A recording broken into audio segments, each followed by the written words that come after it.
우리는 지금 욥기에 나오는 욥의 두 번째 독백을 살펴보고 있는데요. 우리가 살펴봤던 29장은 욥이 자신의 지난 날을 바라보면서 쏟아내고 있는 독백이었습니다. 그리고 우리가 어제 살펴보았던 욥기 30장은 욥이 지금 현재를 바라보면서 쏟아내고 있는 독백이었는데요. 이제 이어지는 31장 오늘 말씀은 욥이 자기 자신을 바라보면서 쏟아내는 독백들의 내용을 기록하고 있습니다. 욥은 아름다웠던 지난 날도 바라보았고, 그리고 지금 너무나 고통스러운 현재도 바라보았지만 지금 현재 그 속에 있는 자기 자신을 바라보면서 지금 오늘 이 독백들을 쏟아내고 있는 것을 보게 되는데요. 그래서 우리는 오늘 이제는 지난 날을 바라보던 그가, 현재를 바라보던 그가 자신을 바라보면서 쏟아내고 있는 이 독백들을 통하여서 하나님께서 우리에게 주시는 영적인 교훈이 무엇인지를 살펴보면서 경건한 사람의 삶은 어떠해야 되는지와 관련된 교훈을 한 세 가지 정도로 나누어서 살펴보려고 합니다. 첫 번째는 자신을 점검하라라는 겁니다. 자신을 점검하라. 여러분, 고통 속에 있는데 아름다웠던 지난 날을 돌아보는 것, 그리고 고통 속에서 지금 그 고통을 직시하며 마주하는 것, 이거 어려운 일입니다. 그렇지만 그 고통 속에서 자기 자신을 들여다보는 것은 더욱더 어려운 일입니다. 지금 너무너무 고통스러운 상황 가운데 있으면서도 자기 자신과 자기 자신의 내면과 자기 자신의 삶을 이렇게 점검하면서 돌아보는 건 어려운 일이거든요. 그런데 지금 욥은요, 이 고통 가운데서 그저 아름답고 화려했던 지난 날만 바라보는 것도 아니고, 그리고 지금 너무 고통스러운 그냥 이 현재에 매몰되어 있는 것이 아니라 그 속에서 지금 자기 자신을 점검하고 있다라는 것을 보게 돼요. 그래서 지금 계속해서 질문을 하고 있는 것입니다. 오늘 5절을 보시면, 만일 내가 허위와 함께 동행하고 내 발이 속임수에 빨랐다면, 이 말은 다르게 번역하면, 원문을 좀 살려서 번역하면 이것입니다. 내가 거짓말을 하거나 남을 속였던 적이 있던가? 지금 그걸 돌아보는 거예요. 내가 허위와 동행했다, 거짓말을 했거나 혹은 남을 속였던 적이 있었나? 라고 지금 자기 자신에게 질문하면서 자기 자신을 돌아보고 있는 것입니다. 그러니 하나님께서 가장 싫어하시는 것, 하나님은 진리이신데, 하나님은 참이신데 사단은 거짓이고 세상은 거짓돼요. 혹시 내가 거짓에 속하지는 않았었나? 내가 남을 속인 적이 있었던가? 라고 자기 자신을 돌아보고 있는 것입니다. 그리고 7절을 보니까요, 만일 내 걸음이 길에서 떠났거나 내 마음이 내 눈을 따랐거나 내 손에 더러운 것이 묻었었던가? 이렇게 물어보는 거예요. 내가 하나님께서 내게 제시하셨던 그 길, 우리는 다 말씀 위를 걸어가야 되잖아요. 그리스도인들은 하나님이 주신 말씀, 그래서 내가 곧 길이다, 우리는 진리신 예수 그리스도를 따라가야 되고 그분이 주신 말씀에 따라가야 되는데, 내 걸음이 하나님께서 내게 허락하셨던 그 길에서 떠났었던가?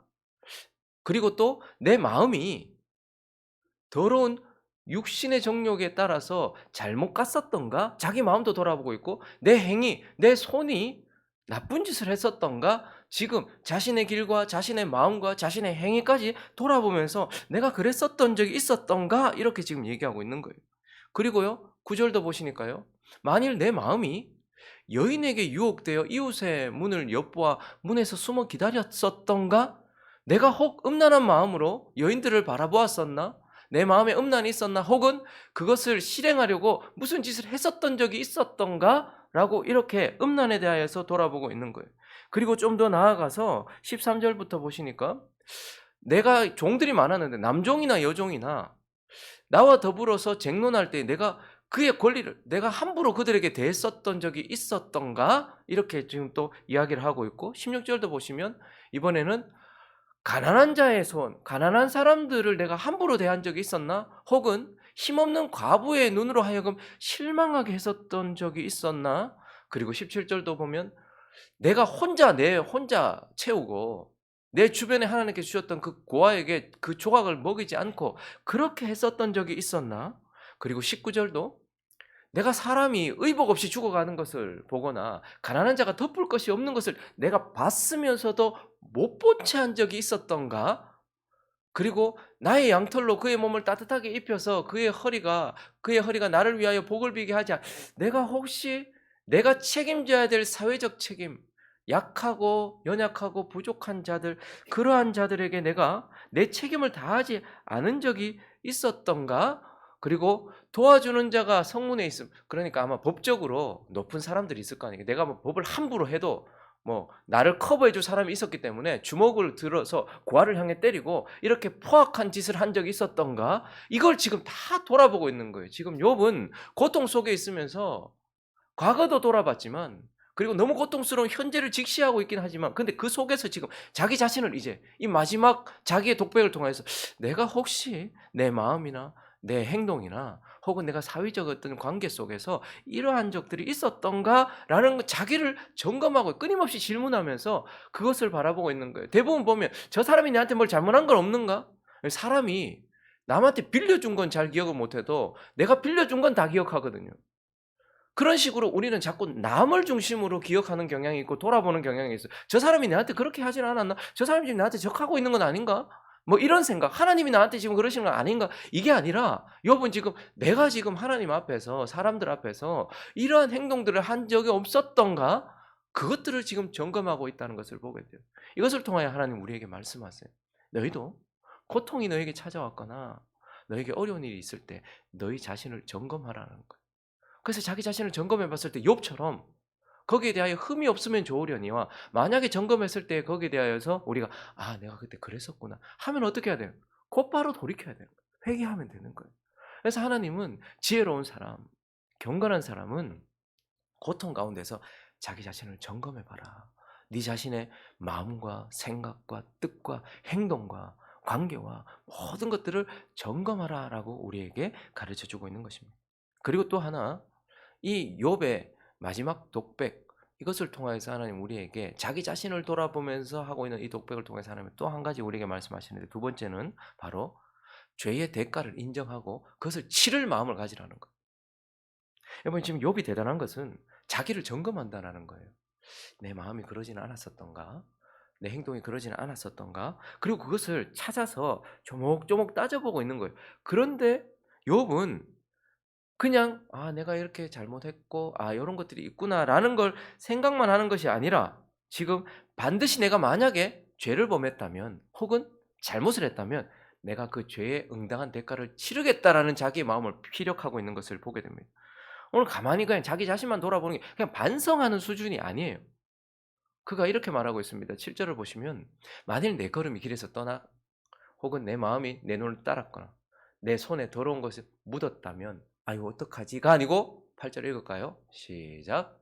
"내가 심은 것을 타인이 먹으며 나의 소출이 뿌리째 뽑히기를 바라노."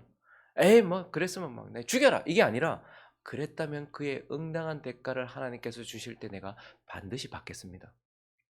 왜냐하면 죄는 다르게 표현하면 빚이에요, 빚. 빚은 반드시 갚아야 되는 거잖아요. 예, 욥은 자기 자신을 잘 점검해 가지고 '이러한 일이 혹시 죄 때문에 왔는가? 그렇다라고 한다면 나는 반드시 그에 응당한 대가를 지불하겠습니다.'라는 마음을 가지고 있는 거예요. 9 절도 보시면 "만일 내 마음이 여인에게 유혹되어 이웃의 문을 엿보아 문에서 숨어 기다렸다면." 10절 시작.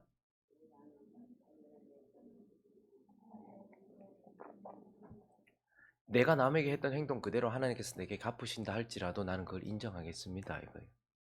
내가 지은 죄에 합당한 벌을 하나님께서 주신다면 나는 그 벌 받겠습니다. 이렇게 말하고 있는 것입니다. 그리고 21절도 보시면 만일 나를 도와주는 자가, 그러니까 법적으로 나를 커버해 줄 수 있는 사람이 있어서 성문에 있음을 보고, 성문은 이렇게 재판하는 곳이잖아요. 그래서 내가 그거 믿고 함부로 고아들을 향해서, 보호자들 없는 자들을 향해서 휘둘렀다면 22절 시작. 내 팔이 어깨뼈에서 떨어지고 내 팔뼈가 그 자리에서 부스러지기를. 그냥 단순히 어깨가 부러진다는 것보다는 자기의 권세가 꺾이고 자기의 권위를 잃어버려도 내가 아멘하겠습니다라고 말하고 있는 것입니다. 여러분 많은 사람들이 죄에 대하여서 이렇게 돌아보고, 그리고 그 죄에 대하여서 어 자기 자신을 점검하는 것, 반성하고 후회까지는 해요. 그런데 그 "대가를 지불해라."라고 말하면 거기에 대해서는 인정하지 않는 사람들이 많습니다.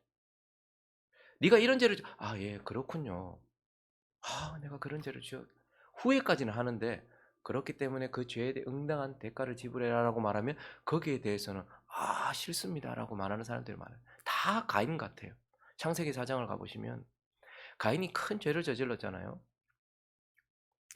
창세기 4장 9절부터 보시면 여호와께서 가인에게, 가인이 가인도 예배자고 아벨도 예배자예요.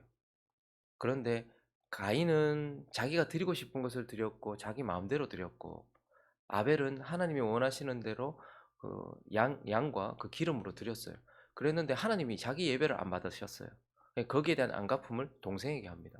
그래서 동생을 죽였단 말이죠. 그래서 여호와께서 가인에게 이르시되 네 아우 아벨이 어디 있느냐? 그가 이르되 내가 알지 못합니다. 거짓말까지 해요. 그리고 내가 내 아우를 지키는 자이니까. 여러분, 형을 왜 주셨습니까? 동생 지키라고 준 거잖아요. 부모를 왜 주셨습니까? 자녀 지키라고 준 거잖아요. 목회자를 왜 주셨습니까? 성도 지키라고 주신 거잖아요. 그런데 내가 내 아우 지키는 자입니까? 자신에 대하여 전혀 인식하지 못하고 지금 자신이 어떤 상황에 있는지 전혀 인식하지 아니하는 그러한 모습을 보게 돼요. 이르시되 네가 무엇했느냐? 네 아우의 핏소리가 땅에서부터 내게 호소한다 라고 이렇게 말했더니, 땅이 그 입을 벌려 네 손으로부터 네 아우의 피를 받았은즉 네가 땅에서 저주를 받. 네가 네 행한, 지금 하나님께서 뭘 덧붙이는 것이 아니고 네가 네 행한 대로 땅에서 네가 저주를 받을 것이다. 네가 밭을 갈아도 땅이 다시는 그 효력을 내게 주지 아니할 것이요 너는 땅에서 피하며 유리하는 자가 될 것이다. 마땅히 받아야 될 것에 대하여 얘기했어요. 13절 읽을까요? 시작. 가인이, 많은 사람들이 자기가 행한 죄에 대하여서 인정하고 후회까지는 하는데 거기에 응당한 벌을 지금 하나님께서 덧붙여서 주신 게 아니에요. 자신의 죄에 대하여서 하나님은 대가를 주시는 이유가 뭐냐면 죄가 얼마나 무서운지도 깨닫게 하시고 다음부터 그런 죄를 짓지 않게 하시기도 하시고 그 죄에 대한 대가를 지불하게 하심으로써 그 이후에 우리의 삶을 살아가게 하시기 위함이에요. 근데 가인은 어떻게 합니까? 너무 큽니다. 자기가 지은 죄보다 하나님이 주시는 벌이 훨씬 크다라고 느끼고 있으면서 그것에 대하여 지불할 마음이 없는 것이죠. 그러나 하나님의 사람은 반드시 내가 지은 죄에 대한 대가, 그것에 대한 지불할 마음을 가지고 있어야 돼요. 오늘 욥이 그렇잖아요.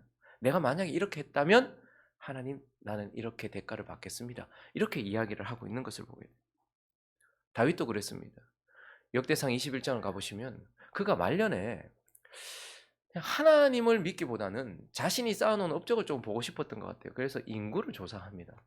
근데 그것이 하나님께 죄가 되어서, 왜냐하면 단순히 사람 세하는 게 뭐 잘못입니까? 근데 그게 아니라 자신이 세워놓은 업적이 얼마나 큰지, 그리고 내가 의지할 만한 내 나라가 얼마나 큰지, 그것에 대한 마음이 빼앗겼단 말이에요. 그래서 그것이 사실은 하나님 앞에 큰 죄였습니다. 다윗이 하나님께 아뢰되 내가 이 일을, 그래서 하나님께 지적을 하셨거든요. 그랬더니 다윗이 하나님께 이르되 내가 이 일을 행함으로 큰 죄를 범했습니다. 우리 여기까지 네, 죄 범했습니다. 여기까지 가죠. 이제 간구함나니 종의 죄를 용서해 주시옵소서. 내가 심히 미련하게 행했습니다. 이렇게 얘기했더니 하나님이 그래 알았어. 이제 깨달았네. 용서해 줄게. 이렇게 하지 않고 여호와께서 다윗의 선견자 갓에게 말씀하여 이르시되 그래 네가 이제 회개를 하니 가서 다윗에게 말하여 이르라. 여호와의 말씀이 내가 네게 세 가지를 자, 네가 지은 죄의 크기를 내가 가르쳐 줄게. 그리고 그것을 제거하는 하나님의 징벌을 내가 가르쳐 줄게. 그 중에 하나를 네가 택해라. 내가 그것을 네게 행하리라 하셨다 하라 하신지라. 가시 다윗에게 나아가 그에게 말하되 여호와의 말씀이 너는 마음대로 택해라. 이 중에 하나 택해라. 혹 3년 기근, 혹 석 달 적군, 그리고 여호와의 칼 전염병이 3일. 그러니까 3년을 택할래, 석 달을 택할래, 3일을 택할래, 이렇게 이야기하면서 3년 기근을 택할래, 아니면 석 달 동안 적군에게 피하여서 도망 다닐래, 아니면 전염병 사흘 동안 이렇게 할래. 여호와의 천사가 이스라엘 온 지경을 멸할 일이라든지 라고 하셨나니 내가 무슨 말로 나를 보내신 이에게 대답할지를 결정하십시오. 당신이 어떤 죄의 대가를 지불하겠습니까? 하니 다윗이 너무 큽니다. 이런 얘기를 안 해요. 야, 그건 너무하지 않습니까? 이렇게 얘기 안 해요. 다윗이 가세게 이르되 큰일 났네. 내가 지은 죄의 대가가 이렇게 크구나. 공경에 빠졌습니다. 여호와께서는 긍휼이 심히 크시니 내가 기근을 당하거나 차라리 다른 사람들의 손에 적군에 패해 가지고 그렇게 다니기보다는 그의 손에 빠지고 사람의 손에 빠지지 아니하기를 원하노라 하는지라. 그래서 이에 여호와께서 이스라엘 백성에게 전염병, 하나님께 내가 나를 드리겠다. 이스라엘 백성 중에 죽은 자가 7만 명이었더라. 이렇게 지금 이야기를 하고 있는 것이죠. 하나님의 사람들은 죄를 짓지 않는 사람들이 아니라 죄를 짓고 회개하는 사람들이고, 또한 회개를 했다면 그 회개에 합당한 징벌을 하나님께서 주시는 대가를 지불하기로 인정하는 사람들이에요. 그러므로 우리는 오늘 욥을 통하여서 자신을 점검하는 그러한 지혜도 보게 되고, 그리고 그 점검에서 나온 것에 대하여 대가를 지불하려고 그걸 빨리 지불하면 지불할수록 우리에게 하나님의 긍휼이 더욱더 풍성하고 빨리 임한다는 것을 기억하게 되는 것입니다. 이것을 통해서 저와 여러분에게도 동일하게 말씀하십니다. 반드시 죄를 지었거든 대가를 지불하라고 하시는 하나님 앞에 그것을 인정할 마음을 가져야 된다라는 것입니다.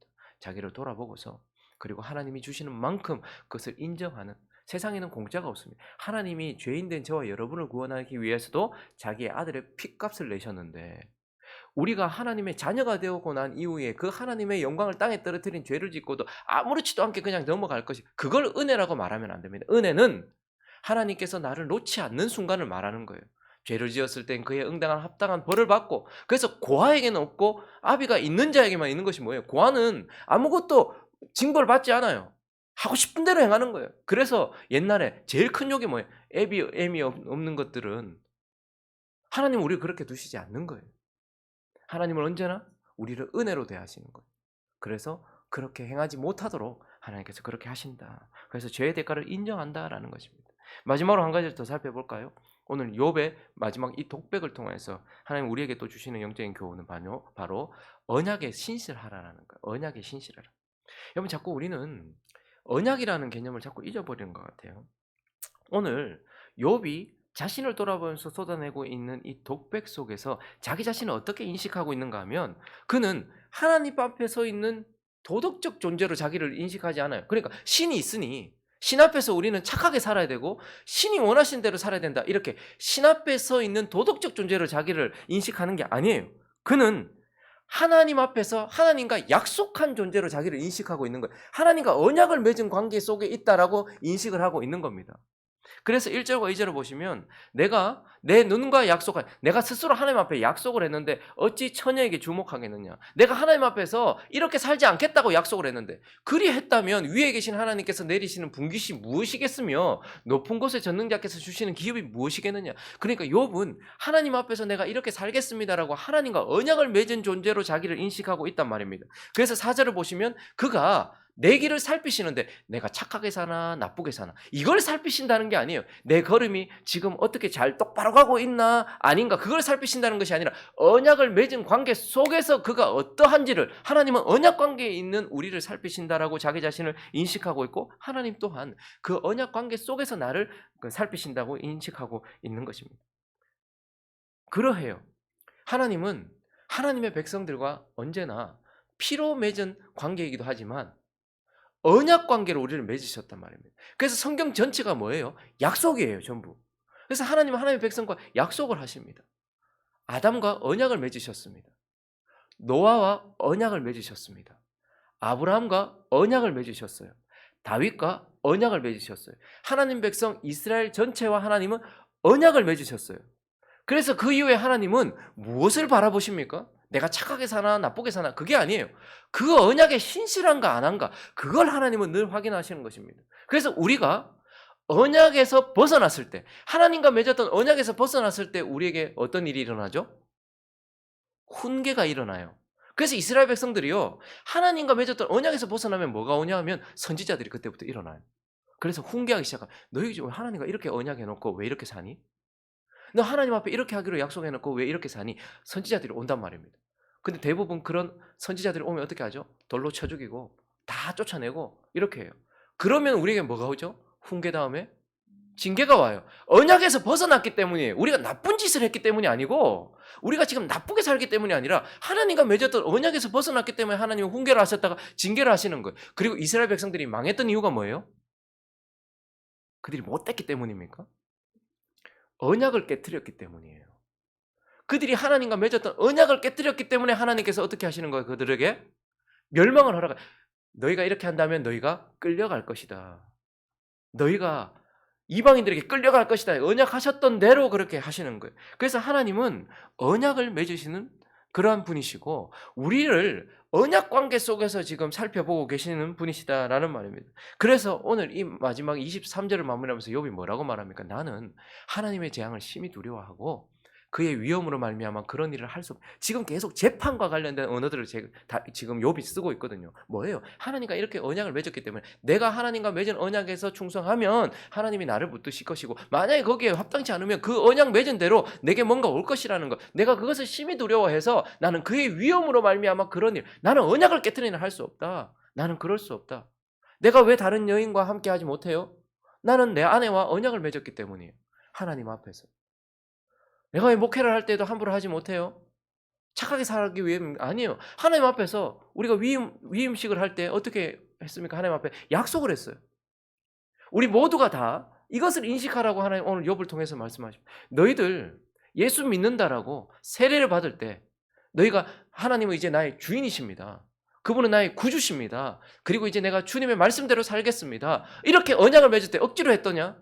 아니잖아요. 모두가 전부 다 자기가 하나님을 사랑하는 마음으로 그 은혜에 감사하면서 이제 그래서 하나님은 하나님께서 구원하시고 하나님이 사랑하시는 백성들에게 언약을 요구하셨습니다. 그래서 자꾸 물으세요. 신구약 성경이 오직 유일하신 하나님의 말씀으로 믿느냐? 예라고 얘기했고, 너희는 그러면 이 말씀대로 살겠다라고 언약하느냐? 예라고 얘기했고, 교회의 치리에 복종하겠느냐? 예라고 말했고, 너희는 충성하겠느냐? 예라고 다 말했단 말이에요. 그런데 우리 삶에 훈계가 찾아올 때, 그리고 징계가 찾아올 때는 우리가 하나님과 맺었던 언약에서 벗어났기 때문에, 너 세상 가치관대로 살아가지 않고 말씀대로 살아가기로 해놓고 왜 그렇게 했는데? 너 나를 주인이라고 말한다고, 나를 주인으로 모시고 살겠다고 말했고 이제 나를 기다렸다고 말했으면서 왜 그렇게 하는데? 라고 하나님은 우리에게 계속해서 언약관계 속에서 우리를 살피시고 점검하신단 말이죠.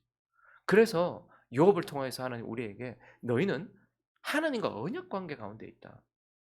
그리고 그 언약에 신실해야 한다. 라고 우리에게 가르쳐주고 있는 것입니다.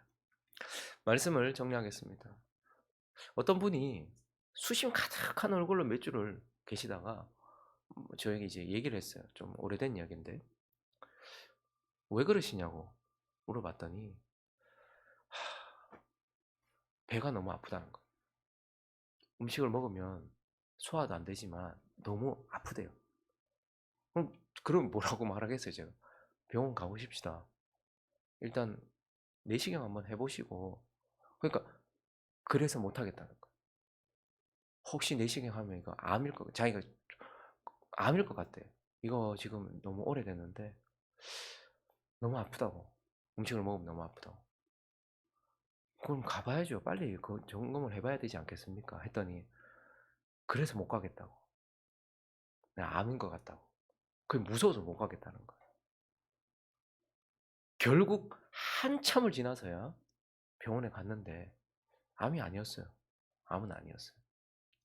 여러분, 이렇듯 우리는 우리 자신이 뭔가 결함이 생겼거나 문제가 있을 때 자기 자신을 돌아보는 건 사실 진짜 무서운 일입니다.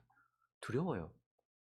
내가 내 속을 제대로 들여다보는 것, 의사 앞에서 내 속을 들여다보는 것, 영혼의 심판자 앞에서 우리 자신을 들여다보는 것, 이거 사실 두려운 일이긴 합니다. 그렇지만 이렇게 자신을 점검하는 것이 지혜로운 삶인 것입니다.